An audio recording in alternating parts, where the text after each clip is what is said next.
The vote was unanimous, but it took 3 days of heated debate to reach that decision. The great chamber of the Galactic Council had never witnessed such passionate arguments as species after species stood to voice their fears, hopes, and desperate need for survival. The Vorthan Empire had been the first to officially request human protection. Commander Clar 7 stood before the assembly and admitted that his people's military forces were completely inadequate to face the Void Stalker threat.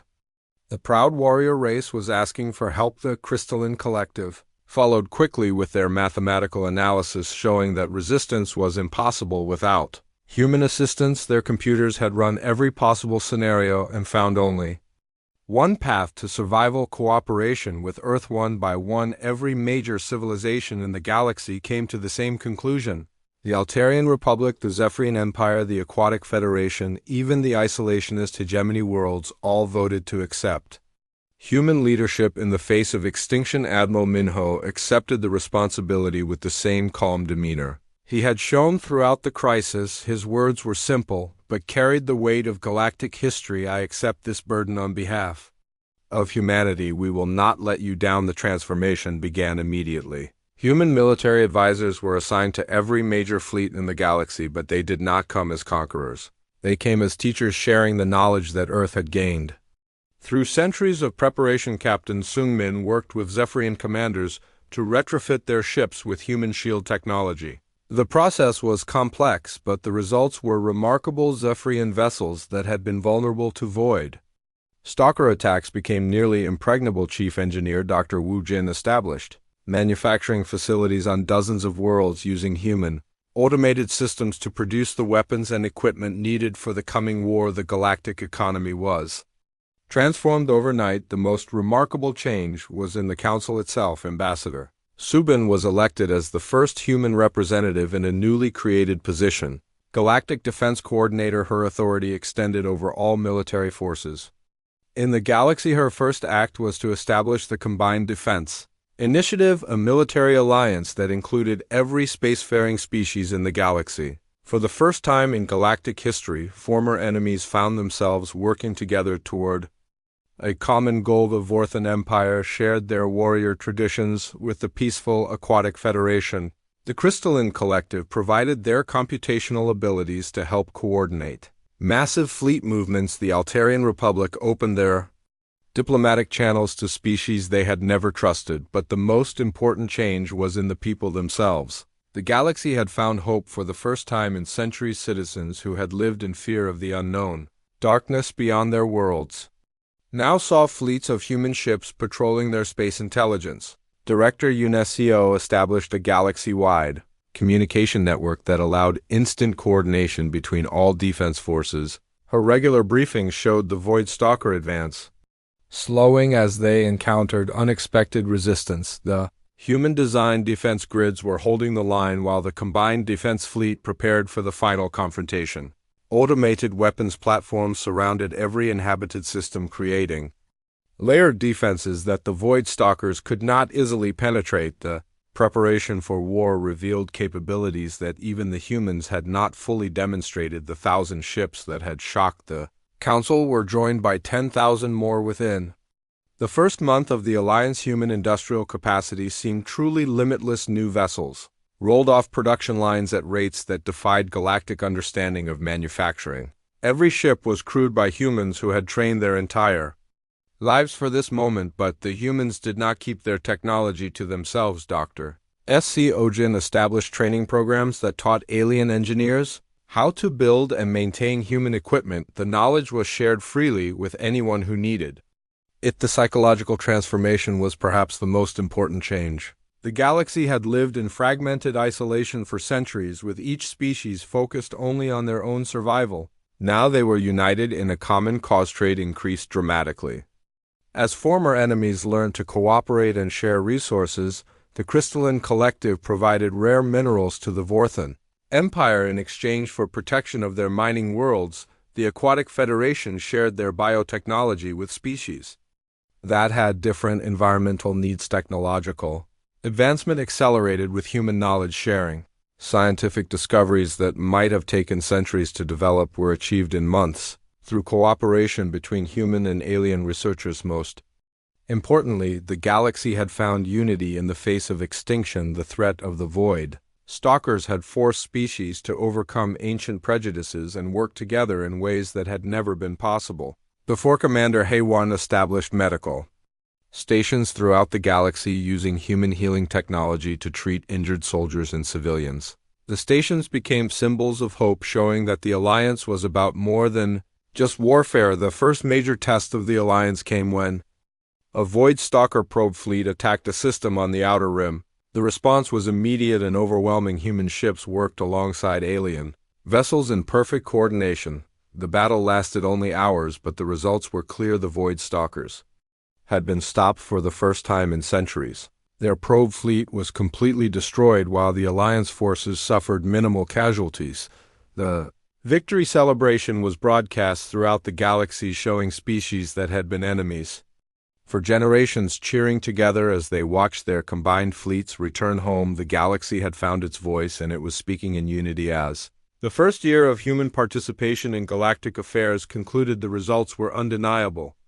The Void Stalker advance had been halted. Defense preparations were ahead of schedule, and the galaxy was more united than ever before. Admiral Minho stood in the observation deck of Nexus Prime, watching the most incredible sight in galactic history. Human and alien ships training together in formations that would have been impossible just months earlier. The maneuvers were complex and beautiful, like a deadly dance performed by thousands of vessels.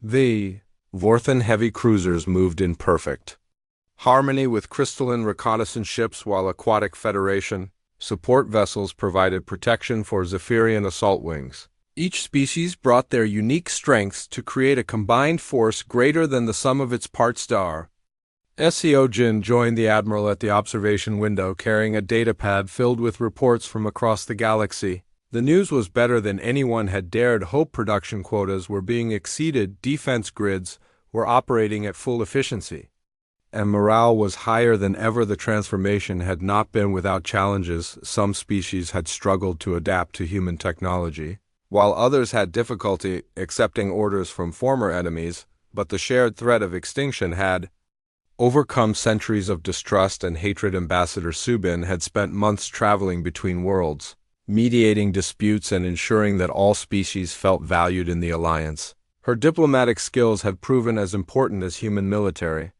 technology in building the coalition. The most remarkable change was in the younger generation. Children who had grown up fearing the darkness beyond their worlds now spoke eagerly of joining the Defense Initiative. Young Vorthans trained alongside crystalline cadets, while Aquatic Federation youth learned human combat techniques. Colonel Jinwu had established the Galactic Military Academy on Nexus Prime, where officers from every species learned to work together. The academy had become a symbol of the new unity, with students forming friendships that crossed species lines. The economic transformation had been equally dramatic. Trade routes that had been disrupted by centuries of conflict were reopened and expanded. Human logistics technology allowed resources to flow efficiently between worlds that had never cooperated. Before Dr. Wu Jin reported that manufacturing capacity had increased by over 500% across the galaxy. The automated systems provided by humans had revolutionized production, allowing every world to contribute to the war effort regardless of their technological level. But perhaps the most important change was cultural. The galaxy had discovered that diversity was strength. Each species contributed unique perspectives and abilities that made the Alliance more effective than any single civilization could. Beta humans had not imposed their culture on other species. Instead, they had encouraged each civilization to develop their own strengths. The Vorthans became the Alliance shock troops, while the Crystalline Collective provided computational support. The Aquatic Federation developed new biotechnology that could heal wounds and diseases that had plagued the galaxy for centuries. The Altarian Republic used their diplomatic expertise to negotiate with neutral species and expand. The Alliance Intelligence Director UNESCO had created a network of cooperation that extended beyond military matters.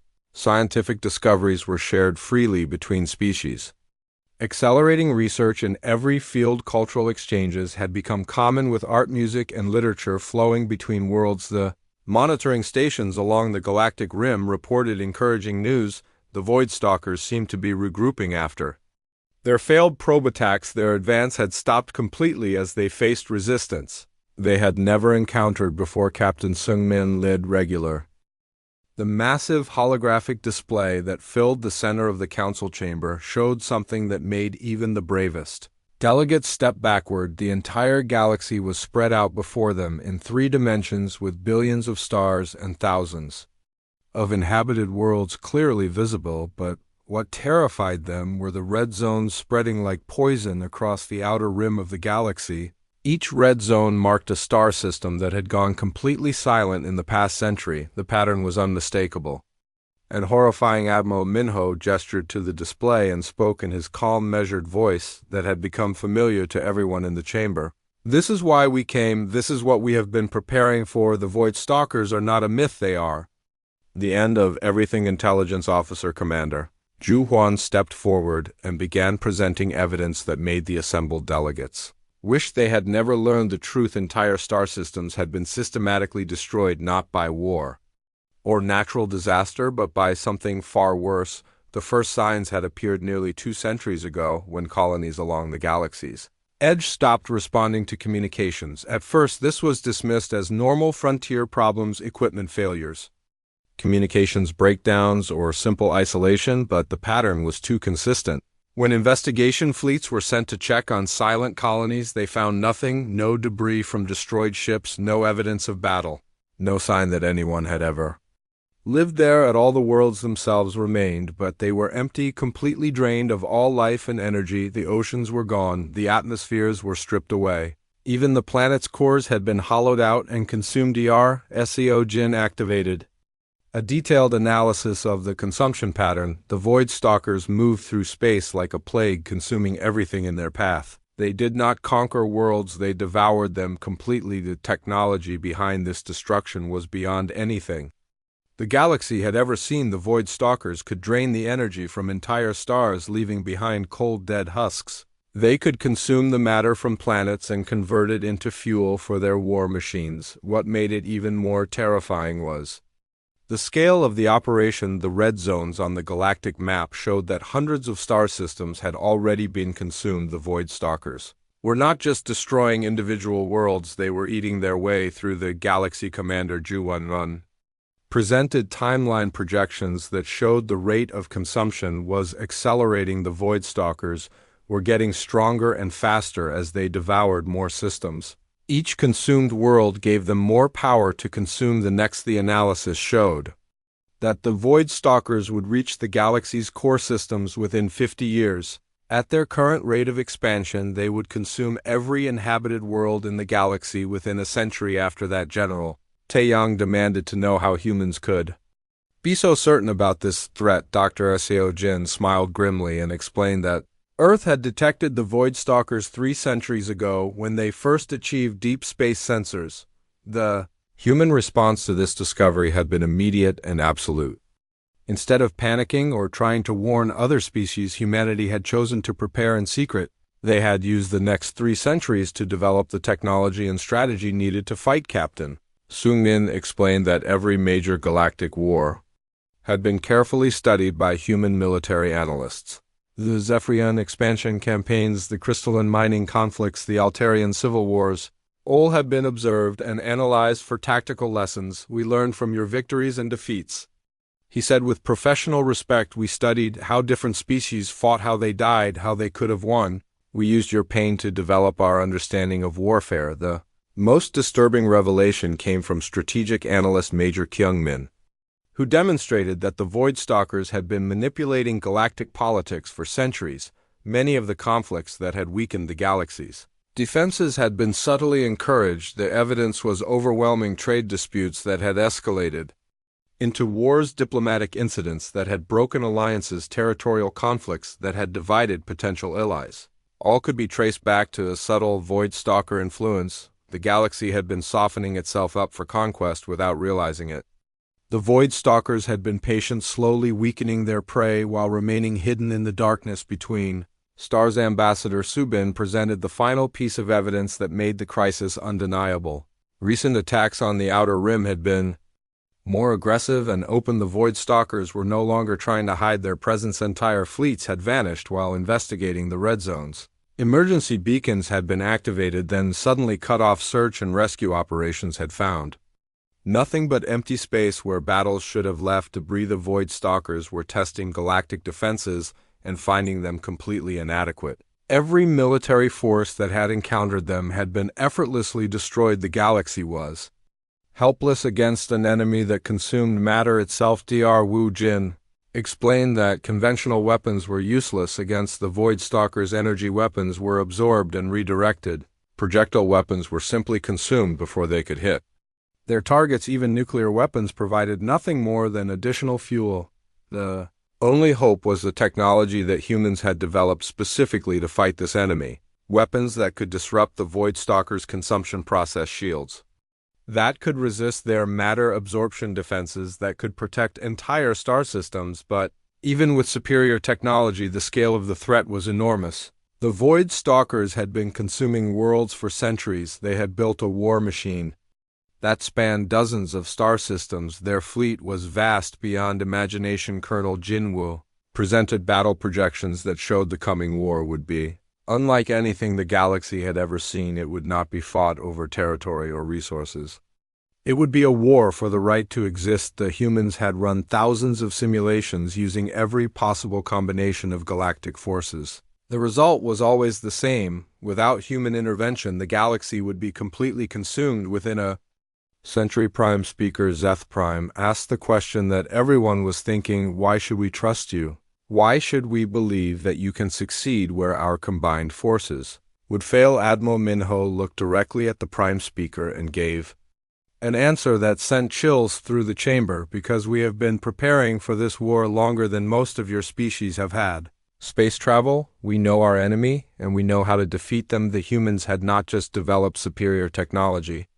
They had created an entire civilization dedicated to fighting the Void Stalkers. Every human child was trained in warfare. Every human adult was part of the military machine. Every human city was a fortress. Intelligence Director Unesio revealed that Earth itself had been transformed into a weapon. The planet's surface was covered with manufacturing facilities that could produce warships faster than they could be destroyed. The orbital shipyards were just the beginning. Earth had built manufacturing capacity throughout the solar system, automated factories on every planet and moon in the system, producing the materials needed for galactic war. But the most important revelation was about human psychology. The species that had seemed so peaceful and diplomatic in their first contact had been shaped by centuries of preparation for total war. We are not like you, Ambassador Subin explained with quiet intensity.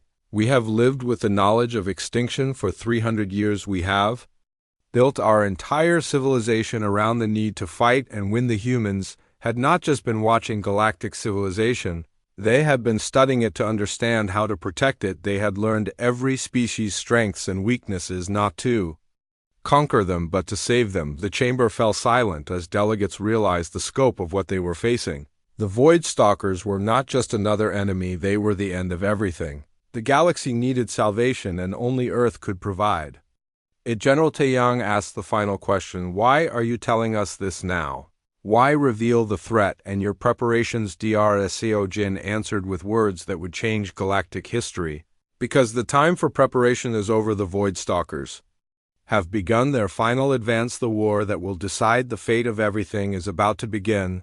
The humans had not come to Nexus Prime to join galactic society. They had come to recruit allies for a war that would determine whether any society would survive. The silent planet had finally spoken, and its message was terrifying. The galaxy was about to discover that 3 centuries of silence had been 3 centuries of preparation for the greatest battle in cosmic history. The demonstration hall in Nexus Prime had been designed to test the most advanced technology in the galaxy, but nothing had prepared it for what the humans were about to show. Chief Technology Officer Dr. Wu Jin stood calmly beside a small craft that looked more like a work of art than a military vessel. The human fighter was barely larger than a personal shuttle. Its hull was smooth and dark with lines that seemed to flow like water. The ship had no visible weapons, no obvious engines, and No apparent way for a pilot to enter or exit. General Taeyang of the Council Defense Force had insisted on this demonstration. He had spent decades studying military technology and refused to believe that humans could have developed anything truly superior to galactic standards. The test began with the human fighter facing off against the Council's most advanced defensive grid. The grid could stop projectiles moving at nearly light speed and had energy shields that could deflect planet-killing weapons. Nothing in the galaxy could penetrate it. Dr. Wu Jin activated the human fighter with a simple gesture. The ship rose silently into the air and began moving toward the defensive grid. At first it seemed to be moving slowly, almost casually, toward the barrier that protected the test area. Then something impossible happened. The human fighter passed through the energy shields like they were made of empty air. The defensive grid registered no impact, no energy discharge, no disruption. The ship simply ignored barriers that should have been impenetrable. The watching delegates gasped as the fighter continued its demonstration. It moved faster than the tracking systems could follow, making turns that should have torn any ship apart. The G-forces alone should have killed any pilot inside, but the most shocking part was the weapons test. The human fighter fired at a series of targets, with beams of light that seemed to bend around obstacles and strike with surgical precision. Each shot disabled its target without causing any collateral damage. General Taeyang was not satisfied with this display. He demanded a real combat test using actual military vessels. The Council had several decommissioned warships that were perfect for target practice. Captain Seungmin arrived in a single human destroyer that was elegant and deadly. The ship was larger than the fighter, but still smaller than most Council vessels. It moved with the same impossible grace as the fighter seeming to dance through space. The mock battle began with 12 Council warships surrounding the human destroyer. The odds seemed overwhelming, but Captain Seungmin remained calm as enemy fire converged on his position. The human destroyer simply vanished. The Council ships found themselves firing at empty space while their sensors showed impossible readings. The destroyer reappeared behind them and began systematically disabling each vessel. What made it terrifying was the precision of the attacks. The human ship targeted only essential systems, leaving life support and crew quarters untouched. The Council vessels were left floating helplessly in space, but their crews were completely unharmed. The demonstration lasted exactly 17 minutes. Captain Seungmin had disabled an entire squadron without firing a single shot intended to kill. The message was clear: humans could end any battle whenever they chose. Ambassador Subin explained that humanity had spent centuries perfecting the art of warfare. They had studied every battle in galactic history, analyzed every tactical mistake, and learned from failures they had never experienced. We do not fight to destroy, she said with quiet authority. We fight to end conflict as quickly and efficiently as possible. Destruction is waste, precision is victory. The real shock came when Dr. Seo Jin revealed the scope of human industrial capacity. The 1,000 ships surrounding Nexus Prime represented less than 1% of Earth's total military force. The holographic display showed Earth itself surrounded by massive orbital shipyards that stretched from the planet to its moon. Each shipyard was larger than most space stations, and they were all producing warships at a rate that defied comprehension. Dr. Wu Jin explained that humans had automated their entire manufacturing process. Robots built robots that built ships that built more robots. The cycle had been running for centuries, creating an industrial capacity that dwarfed the rest of the galaxy combined. But technology was not the only thing humans had mastered. Lieutenant Commander Haewon demonstrated human medical capabilities by completely healing a Christech delegate who had been injured in a transport accident. Years earlier, the Christech delegate had been paralyzed from the waist down and had accepted his condition as permanent. But human medical technology regenerated his damaged spine in minutes. The process was so advanced that it looked like magic. The implications were staggering. Humans had solved problems that had plagued galactic civilization for millennia. They had cured diseases that killed billions.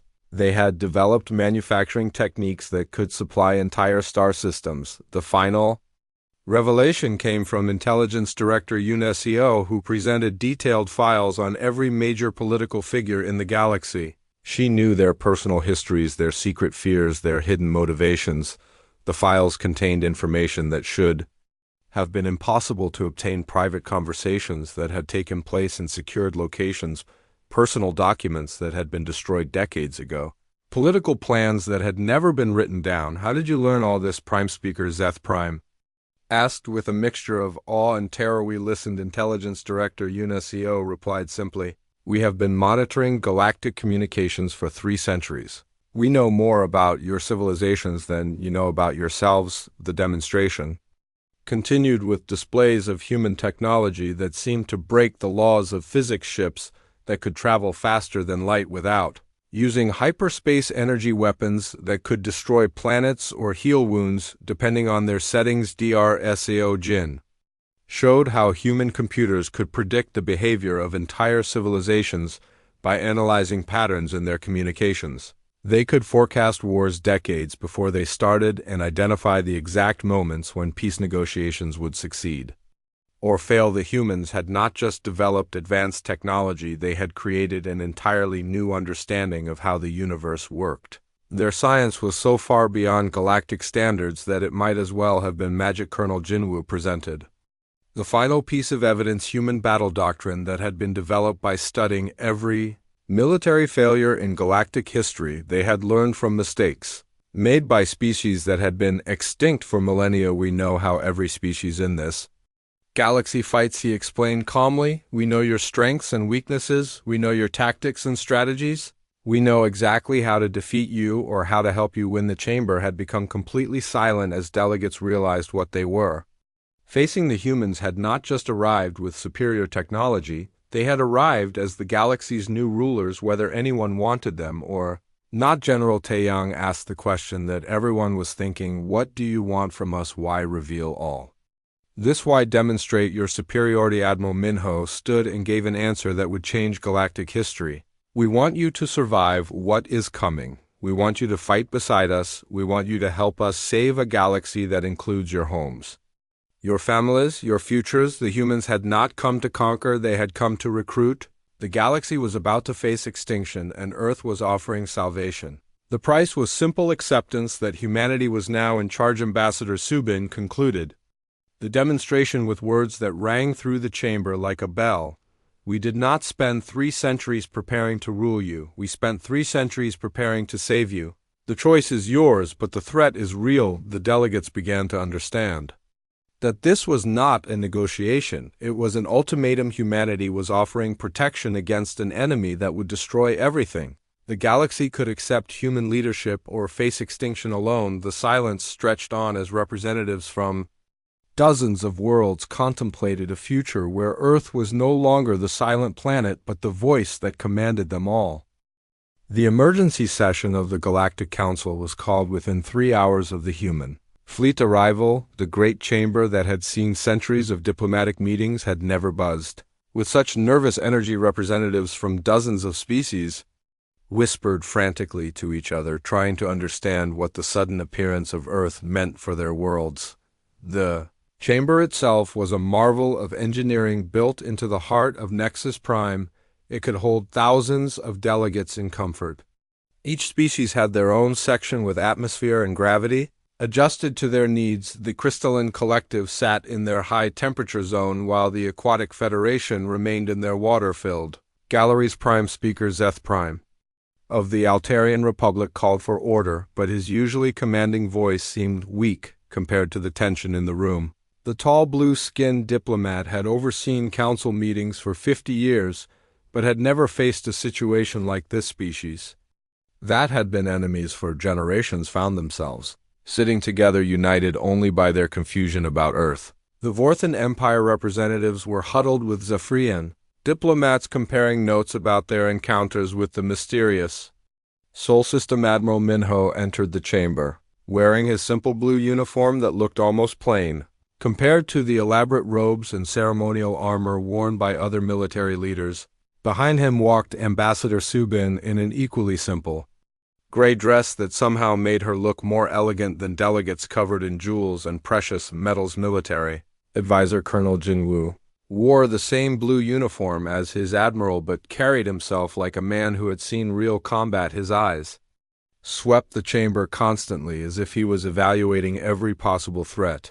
Chief Science Officer Dr. Seo Jin looked curious about everything she saw, like a child visiting a museum for the first time. The humans took their seats in the center of the chamber in an area that had been hastily prepared for them. They sat quietly with their hands folded, while representatives from across the galaxy stared at them with mixtures of fear, curiosity, and suspicion. Prime Speaker Zeth Prime struggled to maintain order as delegates demanded answers. How had Earth developed such advanced technology while remaining isolated? Why had they ignored 3 centuries of diplomatic contact? What did they want from the galactic community? Commander Clar 7 of the Vorthan Empire stood up and demanded to know why the humans had brought such a massive military force to a diplomatic meeting. His harsh voice echoed through the chamber as he described his people's failed attempt to contact Earth decades earlier. Ambassador Subin rose gracefully to address the assembly. Her voice was soft but carried easily through the chamber's acoustics. She began to speak in perfect galactic standard with no accent or translation device. Esteemed council members,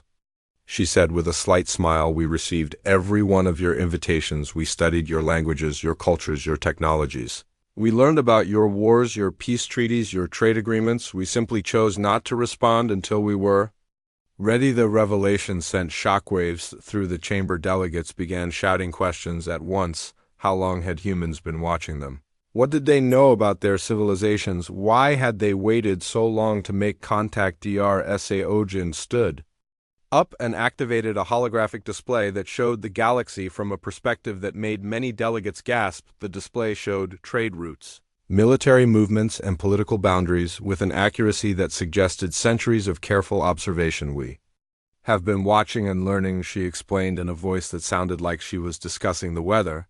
We observed the rise and fall of civilizations. We studied the patterns of war and peace. We analyzed every diplomatic success and failure. The display changed to show historical events from the past 3 centuries, the Zephyrian expansion wars, the crystalline mining conflicts, the collapse of the hegemony. Each event was shown with details that only participants should have known. Colonel Jinwoo stepped forward and presented detailed intelligence reports about every major galactic military force. The reports contained information about ship designs, weapon capabilities, training methods, and strategic doctrines. The humans knew more about galactic militaries than those militaries knew about themselves.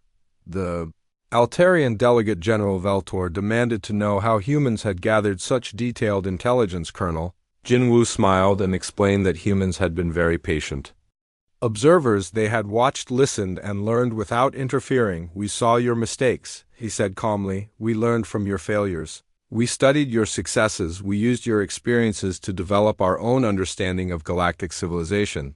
The chamber fell silent as the implications became clear. The humans had not been hiding in fear or ignorance. They had been conducting the most comprehensive intelligence operation in galactic history. Ambassador Subin continued her explanation with the same gentle tone. We determined that premature contact would be detrimental to all parties. The galaxy was not ready for us, and we were not ready for the galaxy. Prime Speaker Zeth Prime asked the question that everyone was thinking. Why are you ready now? What has changed that made you decide to reveal yourselves? Admiral Minho stood for the first time since entering the chamber.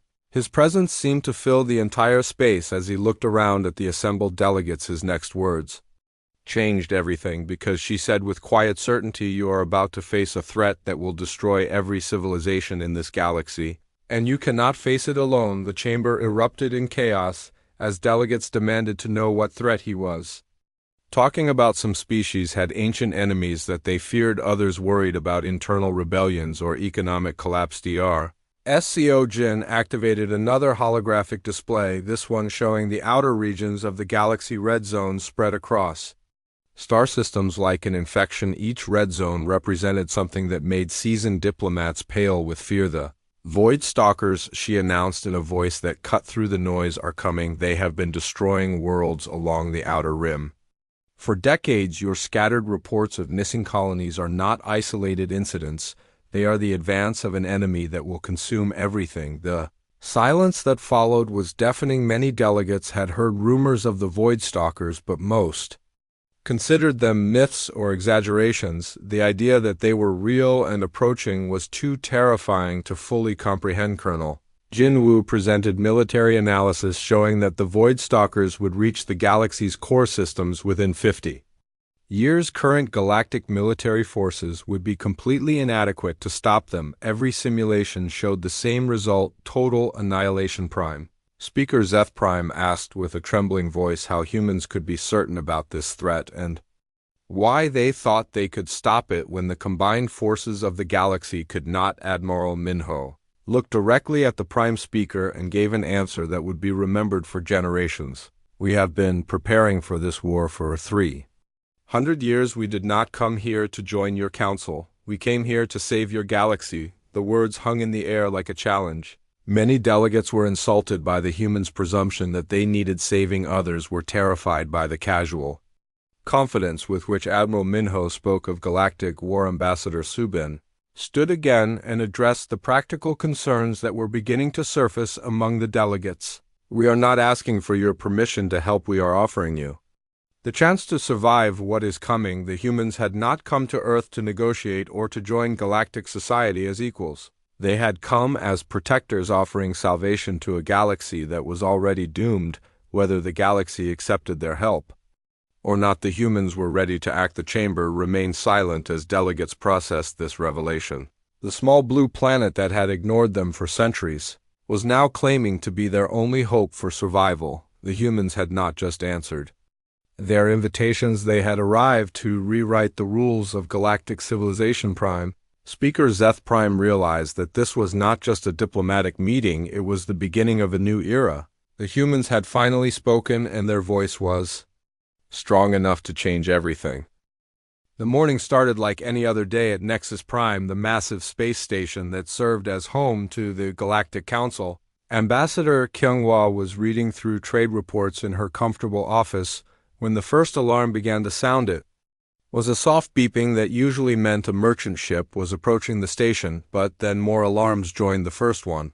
The soft beeping became a loud wailing that echoed through every corridor of the station. Ambassador Kyunghwa had never heard so many alarms at once. She dropped her reports and ran toward the command center. Fleet Admiral Dong Hyan was already there, staring at the main display screen with his mouth open wide. His face had gone completely pale and his hands were shaking.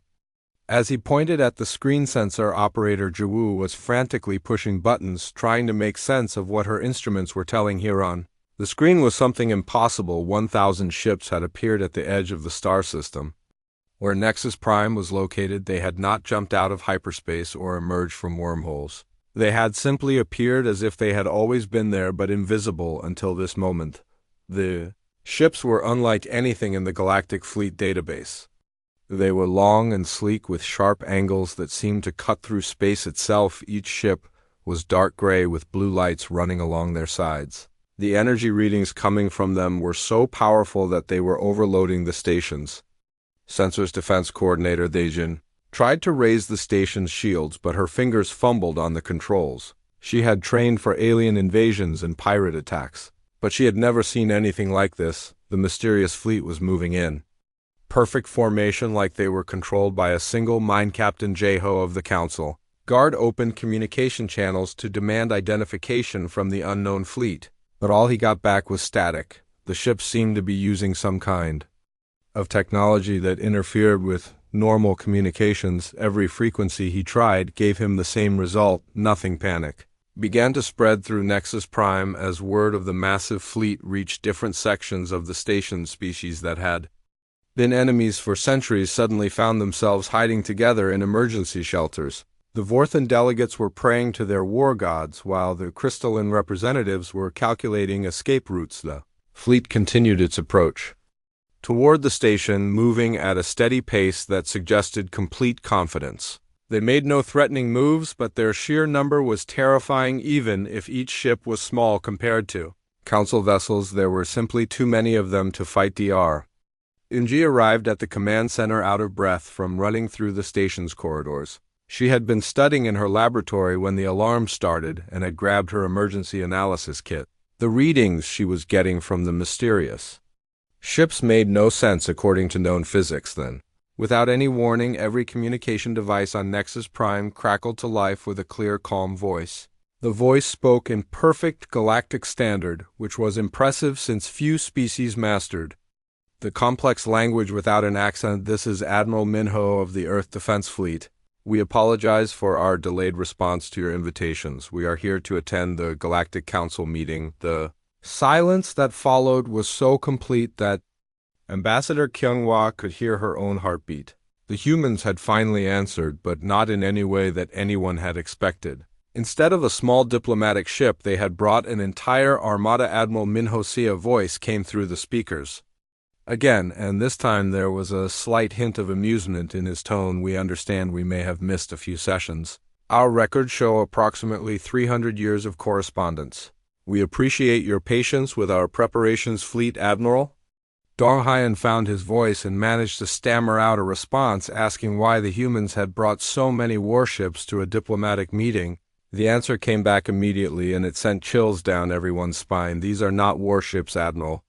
Minho said with the same calm tone, "We prefer to call them escort vessels.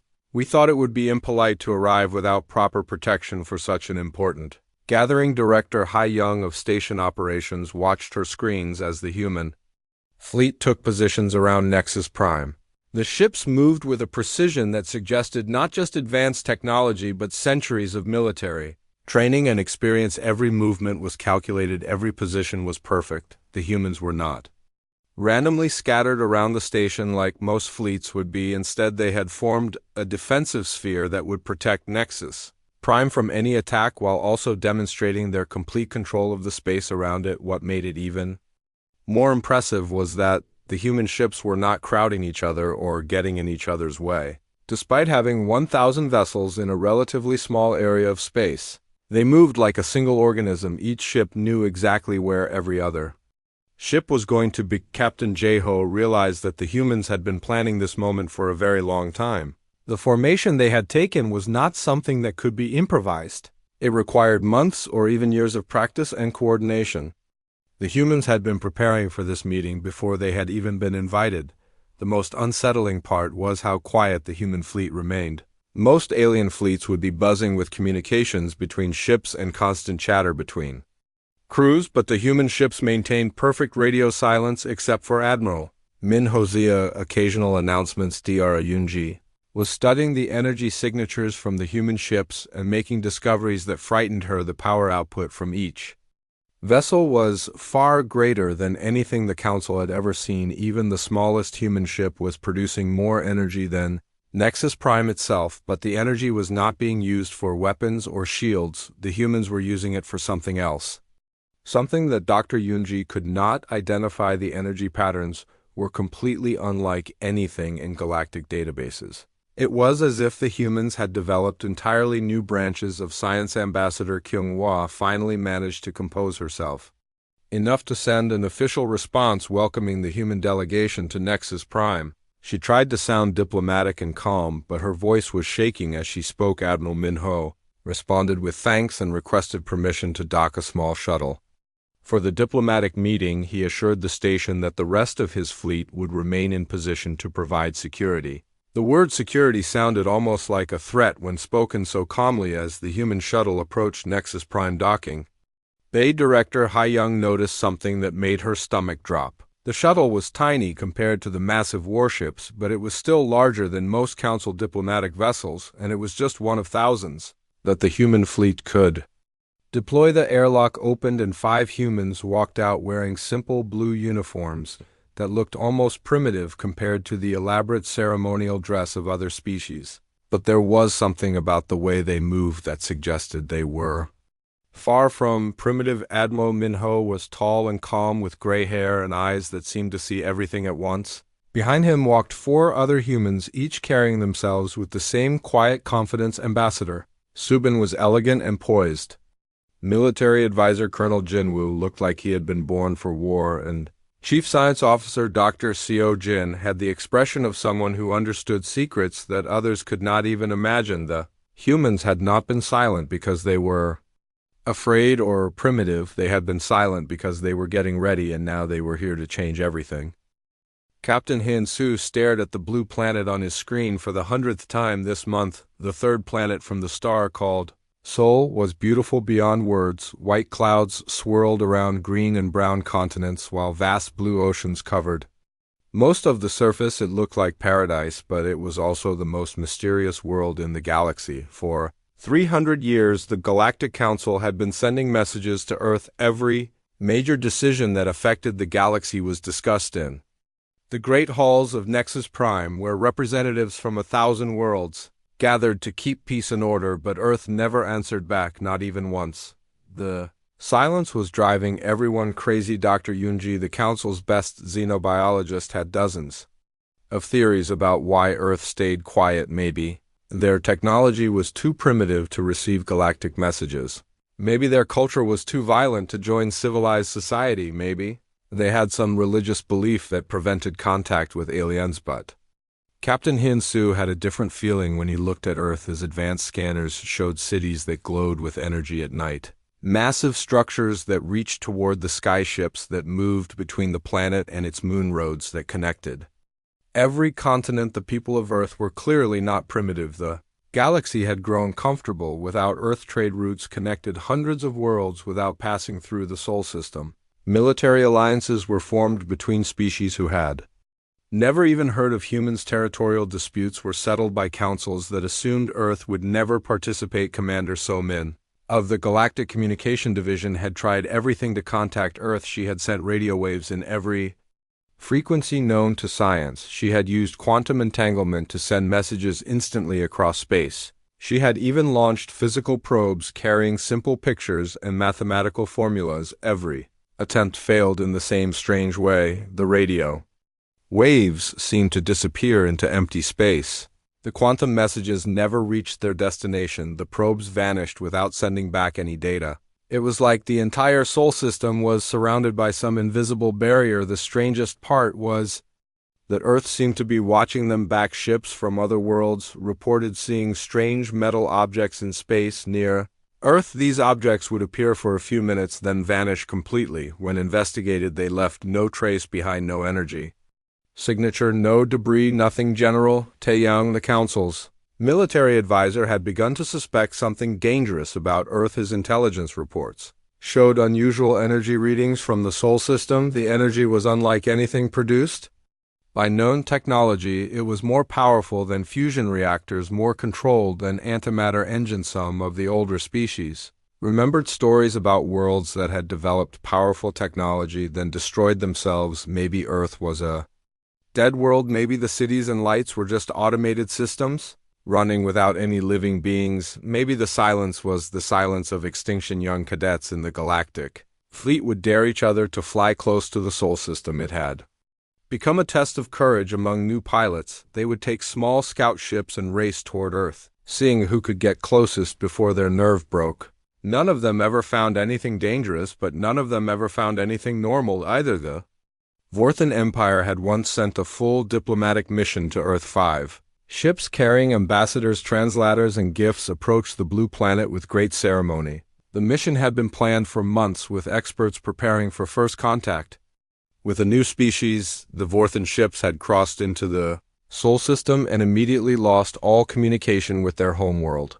Their emergency beacons stopped working. Their navigation systems began showing impossible readings. When they tried to leave the system, they found their engines would not respond properly. 3 days later, the Vorthan mission limped back to their nearest base. Their report was classified, but rumors spread quickly. The diplomats spoke of feeling watched by invisible eyes. They described technology that seemed to bend the laws of physics. They claimed that something had gently but firmly escorted them away from Earth. After the Vorthan incident, most species avoided the Sol system entirely. Earth became known as the ghost world among spacefaring civilizations. Some believed it was cursed by ancient powers. Others thought it was protected by technology so advanced it might as well be magic. The Crystalline Collective had a different theory. They believed Earth was a testing ground created by the ancients, a mysterious race that had vanished millions of years ago. According to this theory, humans were not really alive, but were artificial beings created to guard some terrible secret. Dr. Yunji disagreed with all these theories. Her research showed that Earth had been sending out primitive radio signals for centuries. These signals contained music news broadcasts, entertainment programs, and scientific data. Everything suggested a normal developing civilization, but if Earth was normal, why did they never answer galactic messages? Dr. Yunji had spent years studying human radio transmissions. She had learned their languages, understood their culture, and even enjoyed their entertainment, but she could not explain their silence. The most disturbing theory came from the Zephyrian Empire. Their scientists believed that Earth was not ignoring the galaxy, but was instead studying it. They thought humans were gathering information about every species, every technology, every weakness. The silence was not from fear or ignorance, but from careful planning. This theory gained support when several Zephyrian spy networks were discovered and destroyed by unknown forces. The attacks were surgical and precise, leaving no evidence behind. The Zephyrians suspected human involvement but could never prove it. Captain Hinsu had his own theory about Earth. He believed the humans were afraid. The galaxy was a dangerous place full of wars, slavery, and species that destroyed entire worlds for profit. Maybe the humans had decided that staying hidden was safer than joining galactic society. Every few months, Captain Hinsu would receive new orders to attempt contact with Earth.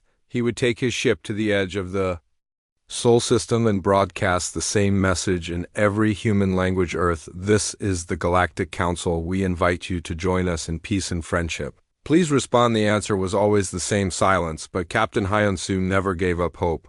He believed that someday the humans would answer, someday they would explain their silence, someday they would join the galactic community and share their knowledge with everyone. What Captain Hansu did not know was that the humans had been listening to every message. They had been watching every ship that approached their system. They had been learning about every species in the galaxy, and they had been preparing for something much bigger than anyone could imagine. The silence of Earth was not the silence of fear or ignorance. It was the silence of a world getting ready to change everything.